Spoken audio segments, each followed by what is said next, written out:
And I give the floor to the representative of the Russian Federation.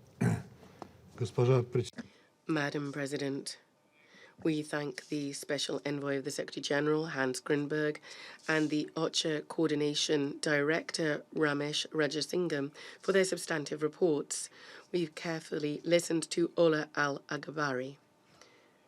The new year 2022 did not bring with it prospects of a normalization of the situation in the country for Yemenis. There has been an increase in armed hostilities, in particular in the Marib and Shaba provinces. These clashes are fierce and the number of victims has grown. Civilians are still particularly vulnerable, including in different Yemeni towns and cities, as are refugees and IDPs. The humanitarian situation has for a long time now been on the brink. This is true for the entire territory of Yemen, both areas under the control of the government and areas controlled by Ansar Allah movement. We note the efforts of the UN humanitarian agencies and primarily OCHA and the albeit modest progress in organising humanitarian access. However, no region of the country can be called stable or safe, including in terms of food and medical provision. In this regard, we would remind all parties to the conflicts of the need to provide humanitarian access to those in need and to remove restrictions to access to food, medications and other basic necessities in all regions of the country. Of serious concern is also the ongoing attacks on civilian facilities in Yemen and Saudi Arabia. We call for unswerving compliance with the provisions of international humanitarian law and a swift and comprehensive rejection of those hostilities which destroy non-military infrastructure and cause civilian victims.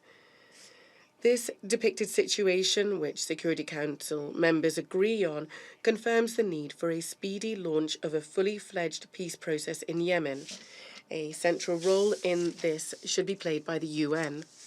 We support Hans Grünberg and we trust that he will soon come up with specific proposals and a roadmap for settlement.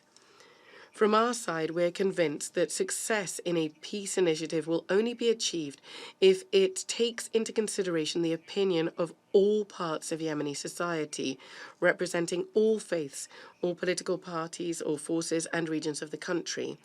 Marginalizing people here will only push us further away from the aim of establishing peace.